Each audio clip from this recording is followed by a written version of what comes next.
thank you for coming on. We really appreciate it. And thank you for helping our show. And we just want to talk about you and your great career and and football today. And so you started at you were a coach at Del Mar High School first as an assistant, right? Yeah, 1969. That's a long time ago. 1959. That's a long time ago. Yeah, it sure was. Yeah, I was there 1 year. Okay, and then you were a head coach at Hillsdale, right? Hillsdale High School. Yeah, right across from the San Francisco airport there. Yeah, I was there 3 seasons. And then I went to college at San Mateo for 1 year as an assistant. Then the junior college with Cliff Giffen. Doug Scoville left and went to the Naval Academy. And I went there as backfield coach. And then the next year I went to Napa College as the head football coach. I was there 6 months, and John Ralston hired me to come to be Stanford's freshman coach. Right. And you were one of the first special teams coaches ever with Marv Levy, right? He was also one of the first. Yeah, not with Marv. No, but he was one of the first, right? He was hired at the same time. Marv Levy took my job when I left the Rams. Okay. And you were with the Rams for 1 season, George Allen, special teams coach. And Tommy Prothro hired me to be his offensive coordinator. I went with Tommy Prothro. Then he was hired the next season to be the head coach of the Los Angeles Rams. So I went back with him as the offensive coordinator and stayed there. They fired him. I stayed with Chuck Knox, and then UCLA called me up and brought me back as the head football coach. I remember when you became our coach, I was so excited. I got to tell you, I was only in high school, and everybody thought that Ohio State was going to take us out because they were the number 1 team. And I kept saying, no, we're going to win. And we got a great coach. We're going to win this thing. And coach won it. Some good players won it. Well, I know it, but you were a great coach. And when you got to I was actually in Milwaukee because my brother had just gotten the Milwaukee Buck job, and we watched the game from there. Yeah. Christmas, around the holidays, and you guys were just amazing. What was that like? Beating a really great team. Well, I still consider that my number one best experience in coaching because, they had beaten us 41-20, 41-21, something like that in the regular season. Right. And then on to dominate college football. And then for us to upset them in the Rose Bowl, to me was the best job I did and my coaching staff ever did in preparing a team to win a big football game. You go to the NFL and do things and win some games and all that. But at that time in my career, nothing matched it. And I don't know if anything matched it after that. It was all great and I loved it, but that was such an unbelievable experience. Why did you leave because the Eagles came to you, or did you just want to leave? After we beat Ohio State, right. Leonard Toast flew out here to the West Coast into Beverly Hills, the owner of the Eagles, and set up camp at the Beverly Hills Hotel and called me and asked me to come over if I'd be interested in the job. And I didn't. I said I wasn't. And then I thought about it for a few days. And then I went back over and I visited with him on Thursday. He called on a Monday. I visited with him on a Thursday, and that started the talking. And a few days later, I took the job. And we're glad you did. I mean, we were so good at that time. You took over for Pepper, right? Rogers, that was his name, right? Yeah. Pepper Rogers. God bless him. We lost him here a while back. Yeah, I know. He was a pretty good coach, but so were you. Coach. And he had a unique personality, a unique way of doing things, which was stimulating to all coaches. I kept his almost entire coaching staff when I took the job at UCLA, which included, the likes of Terry Donahue and Dick Tomey and Lynn Stiles, those kind of guys. There was Jim Kreiner. Those guys all became head coaches. They did, and but you were pretty tough with our. I mean, I think that's what we needed. You were just that kind of intense, tough, and that really showed on the field because the guys played great for you. And by the year we were a very good football team. Yeah. And we were young, and Terry took the same team the next year and only lost 1 game. I know it. Yeah, every year we'd lose 1 or 2 games for the longest time. And John Shire, of course, was a great football player, college football player. And he's a very special guy. We remain very close to this day, Now, you went from, was your next team the Eagles? Did you go from UCLA to the Eagles?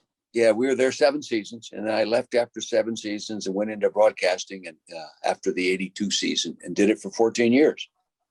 And did it well. I mean, you have like awards, everything you've done pretty much, whether it's coaching, broadcasting. Well, it's the same thing, when you work with Brent Musburger and Gary Bender and those Right. kind of Tom Brookshire, you have good support and you learn. John Madden broke me in. I actually took a cross-country ride in his bus one day. So John was very helpful and broke me in, and I've always appreciated that. Right. My brother asked me to ask you, what did you learn most from Coach Wooden? Pardon? My brother asked me to ask you, what did you learn most from Coach Wooden? Because I know that you were around him. So, he was a very defined person, and his conversations were always very easy to understand. You couldn't misunderstand him. That's all there was. And they were not very long. Right. They were concise. Right. And he said, never worry about what the other team has in terms of players, specifically talking about USC. Just make sure you make those that you have the best they can be, and everything will take care of its place. I never forgot that. And then the other thing he said is the success in your career will not be determined by how many games you win. It'll be how you handle the losses. Right. Right. He didn't lose too much, but yeah. Yeah. I still have audio recordings of visits with John and my staff, and so, it's so almost too simple to believe, because, he knew what he wanted to do and he did it better than anybody else has ever done it. And of course, he got good players, but I think that's what good coaches are supposed to do: get good players and then make them better. And but John, it was not big. There was not a lot of verbiage in his conversation. Just concise, great analogies that you could hang your hat on right off the bat and go from there. Right. Right. Coach, I got a question for you. If you can, I'm Bob's friend Rob here, and I'm just wondering, what's the secret to resurrecting a downtrodden football program? Because you've mastered it clearly. Well, number one, you have to have enough control, not enough power, but enough control to control the decisions that make differences in winning, losing. You have to go in with a philosophy of some kind, a real strong belief. And my belief was, especially as young as I was going into the NFL and had these other losing teams, that I wasn't going to go in there and outsmart the great football coaches. Some of them are already in the Hall of Fame, but I thought I could go in there and outwork them. Not only with the X's and O's and the football, but with the players itself, and motivating them and developing players and working them to the point where they kept getting better and went beyond their own expectations, the likes of the Kurt Warners and the London Fletchers and these guys, the Wilbert Montgomerys, the Carl Harristons, Charlie, Johnsons, that all went Pro Bowls. And none of them were, some were free agents and some were 8th, 9th, 10th round drafted. But if you work hard long enough and stay on the field, you can make them better. And if you can make them better without losing their attitudes and losing their motivation, there's absolutely no correlation between working less and getting better. But there is a direct correlation between working hard and getting better. And if you sell that and they believe you and trust you, you got a chance. But nowadays it's tough because practice time, padded practice time, contact, double days, mini camps, OTAs, training camps are all organized by the players' union, which it's in some ways good, I'm sure, but it's also a deterrent to the development of the young player today. Right. So when you went to Philly and they hadn't won, what, in 18 years, was it? Well, I don't know if it's that long, but it hadn't won a championship or something like that. Yeah. I think Right. 18 years before they'd had a winning season. Yeah. Something like that. And then, playoff drought. And then you turned it around. And I still remember that, that speech you gave. They always show it, how you were emotional and you were so proud of those guys. Why don't you tell us about that? Well, you talk about Eagles or Rams or who? No, the Eagles. Yeah. Well, there were 12 guys on the roster that went to the Super Bowl 5 years later, Right. left off the original roster that we took over. Mm-hmm. and they're great. Most of them live right here in town. I talked to one of them this morning. Okay. They, and they worked very, very, very hard to become what they were. And, we had 3 offensive linemen. Between the 3 of them in 7 years, missed 3 games. Now you don't have a player hardly doesn't miss 3 games a year. Right. But that's how it was, Then they became a family. They became a united group, and they really loved each other. They really did. And when the new players came in, they had to meet standards set by these other guys, and we were fortunate to have the service of Mike Giddings, Pro Scout Inc. that helped us get some players that were either cut, waived, or supposedly finished, like the Woody Peoples and those kind of guys that came in and played 3 or 4 years for us, played extremely well. Those kind of guys helped us because the first 3 years we didn't have a first, second, or third round pick. Right. You guys traded your picks. Yeah, that's right. Our first high pick was our 3rd year. A 3rd round pick was Reggie Wilkes. And I had dinner with him the other night. Okay. Really? So takes pride in it. He's extremely successful in the business world and just a great human being. But so we built it the old fashioned way. Hard work, commitment. And those guys that day, they didn't miss many games. We didn't have many injuries. No. And tell us about the fumble in the Meadowlands, because that was interesting. Almost talked about that too much. It was a freak play. Right. I thought the game was over, so but everybody else. I saw the lineup, and which surprised me. But hey, they did it. And Joe Pisarcik reverse pivot to hand the ball off to Zonka. It hit him on the hip. Right. It bounced on the ground. Herman Edwards was coming off the right corner side, left offensive side, picked up the ball, ran it in. And we talk about that once a year, every year since that time. Well, the NFL films won't let you forget it. I think it's always on. Eagle newspaper media, they rejuvenate that. Yeah, I know. You almost get tired of talking about it because it's one play out of a 35-year career. Sure, but it was a big. I mean, that really helped the Eagles. And then in 81, you made the Super Bowl. You were a great team, right? And that year started a little slow. We were an outstanding defensive football team. Right. Marion Campbell, Fred Bruni, and those guys, Chuck Lawson George Hill, they did a beautiful job of coaching football players. And we gave up fewer points than anybody in the NFL over a period of 3 years there, even Pittsburgh Steelers. So I was proud of that. Yeah. Offensively, we were good. Sid Gilman came in and helped us in 79. He coached our coaches more than anybody and helped us all open up our minds to different things to do with the ball. And we got better. Jaworski, he was NFC Player of the Year that in 80, Right. And we had Carmichael, we had 2 all-pro tackles, Stan Walters, who they got in a trade 3 years before I got there, I think. And Jerry Sizemore, they drafted 2 years before I got there at right tackle. And these guys they ended up becoming a fine football team. Wilbert Montgomery was fine. Keith Flea at tight end. We kept him and traded Charlie Young for Jaworski. Charlie Smith, our wide receiver, and we were fine when you put the whole package together. And we were an outstanding 4th quarter team. Right. Outstanding 4th quarter football team. Yeah. Right. Now you got to the Super Bowl. You lost to the first wild card ever, right? Oakland. Yeah. No. Our first wild card game was against Atlanta Falcons in Atlanta. No. They were the first wild card team that ever won it, is what I meant. Yeah. Oakland. Yeah. Yeah. They beat us. They beat us. Right. We handle a bump and run coverage. We were minus our starting flanker, and we were minus our number 3 wide receiver. And Ricky Prohl had a stress fracture. Charlie Johnson broke his jaw. Charlie Smith rather broke his jaw.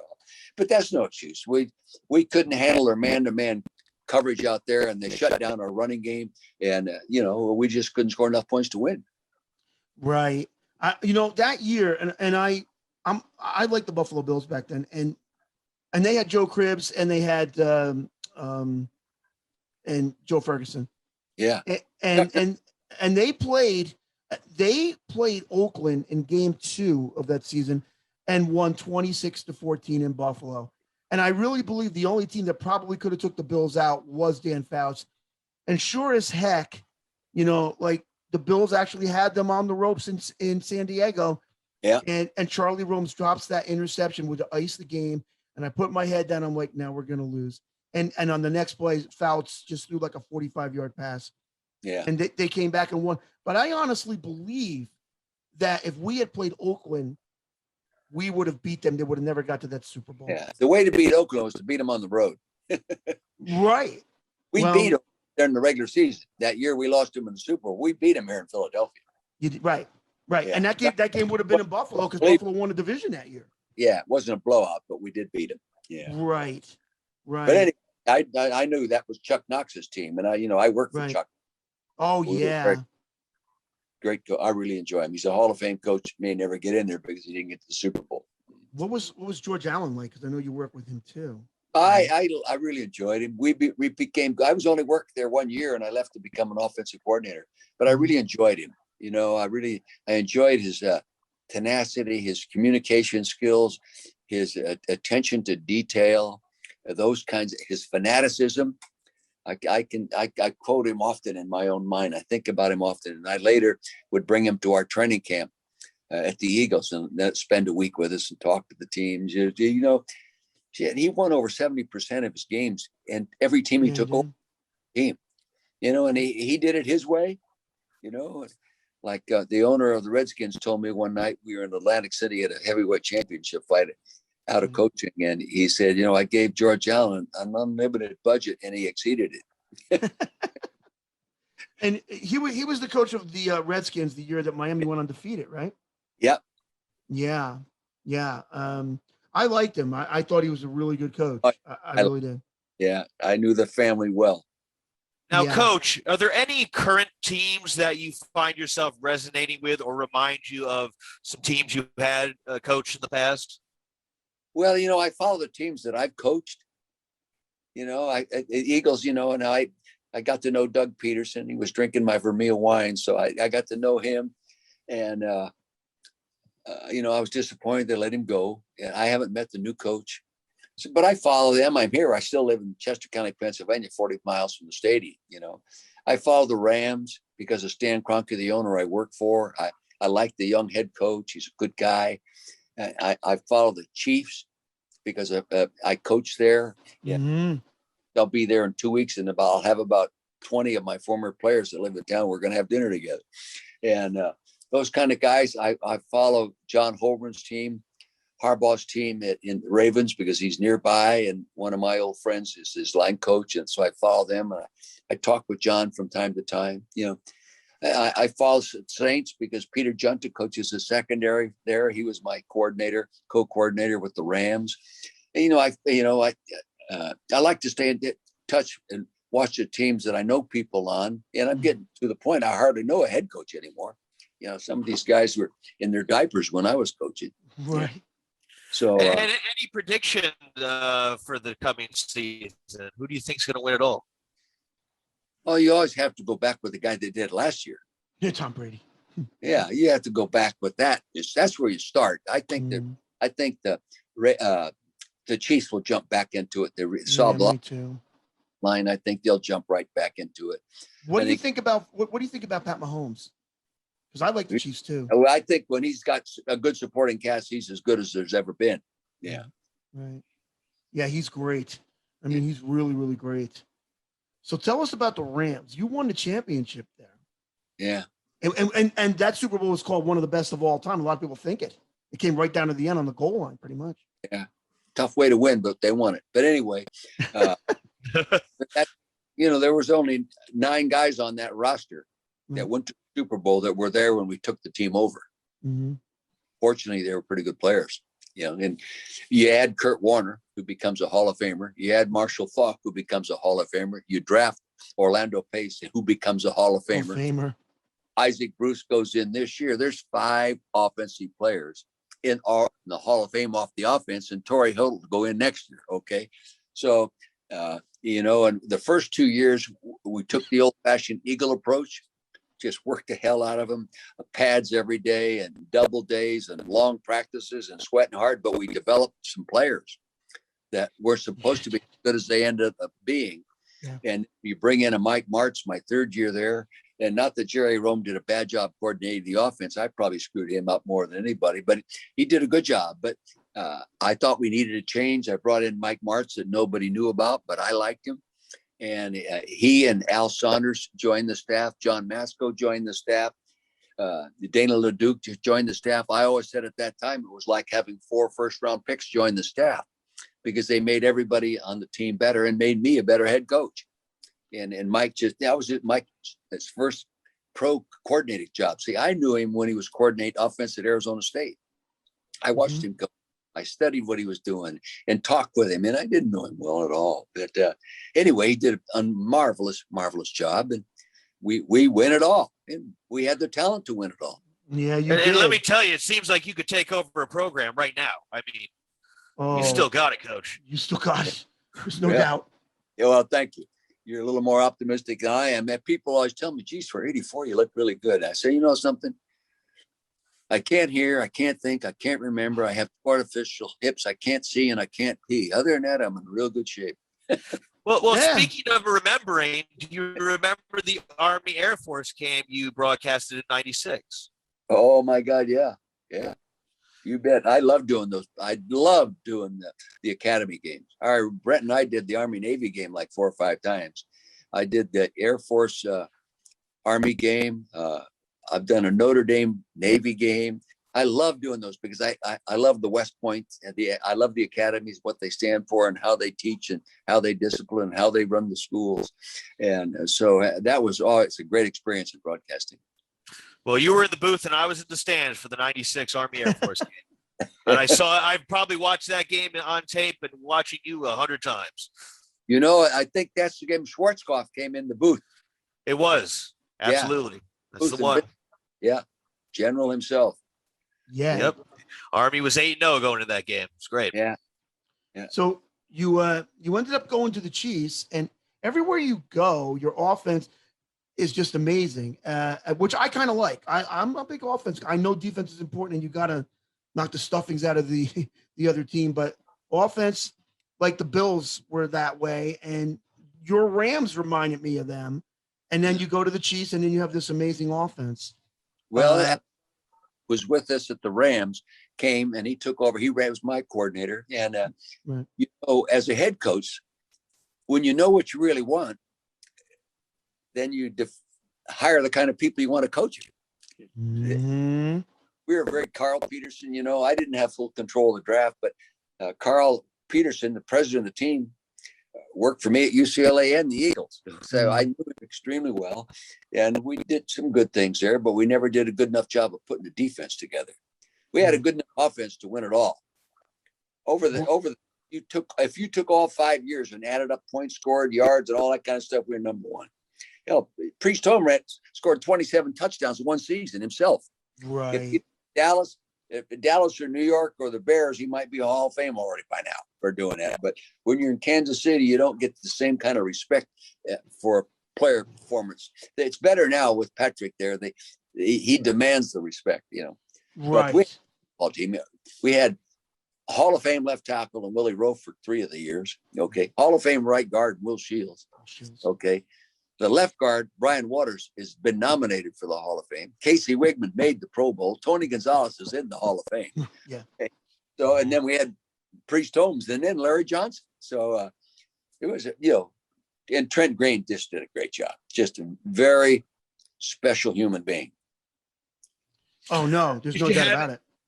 Did you have any musings about returning after the second, after 2005? Was there any pull on you to come back at all? No.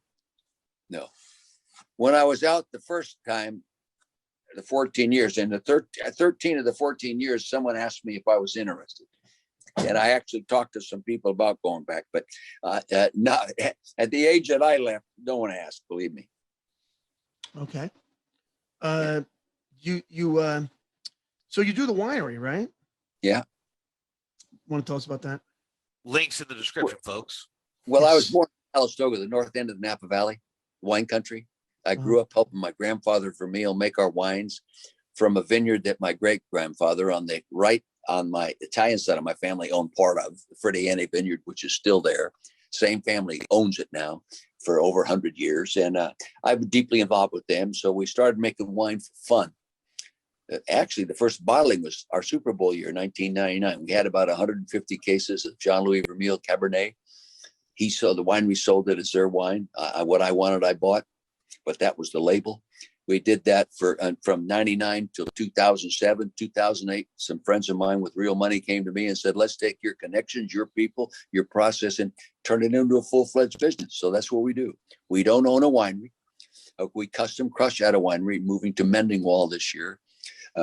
We don't own the vineyard, but I was born into it. I know it like my own. I know the family like my own. Our winemaker, our consulting winemaker is Thomas Brown. He is the equivalent to Bill Belichick in the Napa Valley. Okay. Oh, really? Our winemaker works with him, does the hands-on work, is Andy Jones, has done a great job. Our last vintages that we graded we got 95s and 94 grades on our reds. So we're proud of what we do. We don't make a lot, 2,300 cases a year, but we do it right. You know what, Coach? You do sounds like what you've always done. Yeah, right. You do everything right. I mean, you're so intense. It's great. You're the only coach that won Coach of the Year in junior college and Division I and the professional level. And you're the first one to win the Pac-8 Coach of the Year? Yeah, I won Pac-8 Coach of the Year, the year we won the Rose Bowl. Yeah, but right. That's a reflection of everybody you have with you. I didn't win it. My whole staff and I won it. I was part of it, but I don't get hung up on all that stuff. But I'm proud of the recognition, but I don't get hung up on it. That's awesome. That's really great. Now you're in the St. Louis Football Ring of Fame. Tell us about that. Yeah. Well, that was very nice. John Shaw and Georgia Frontiere brought me back and put my name on the wall. I don't know if it's on the wall in the new stadium. I don't know. I never thought about it, to be honest with you. I hope it is. I'm proud of it. I'm in the Ring of Honor here in Philadelphia. I'm proud of it. I think, with the help of a lot of people, I earned it and I accept it. And then you move on, Well, so what are you doing now? What do you want? Do you just want to retire and just enjoy yourself now? Well, the wine business eats up a lot of time. Sure. It does. I've got the virtual wine tastings have been good. Doing what you and I are doing right now.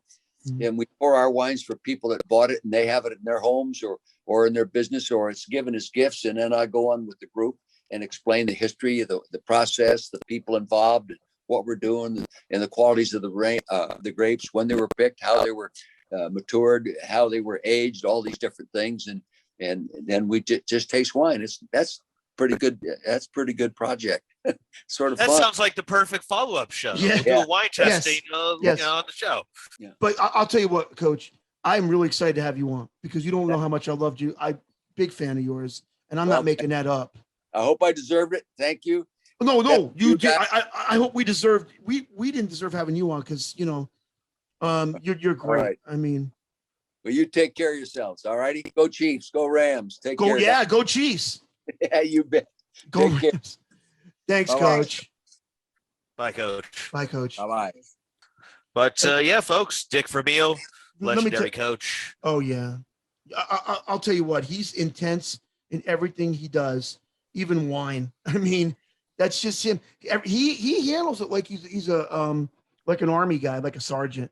Okay, or a general. We just go out and this is what we're gonna do. It's just, and this is how we're gonna do it. But he was the most amazing coach, and I'm really glad he came on. He didn't have to do it, and I'm glad he did. And we thank you. I mean, we really thank you. Yeah, came out of the gates like a cannon. But there you have it, Dick Vermeil, former head coach, here on the Sports Show with Bob Espino, signing off. This is Rob. Take care, folks. This is Bob. Like and subscribe.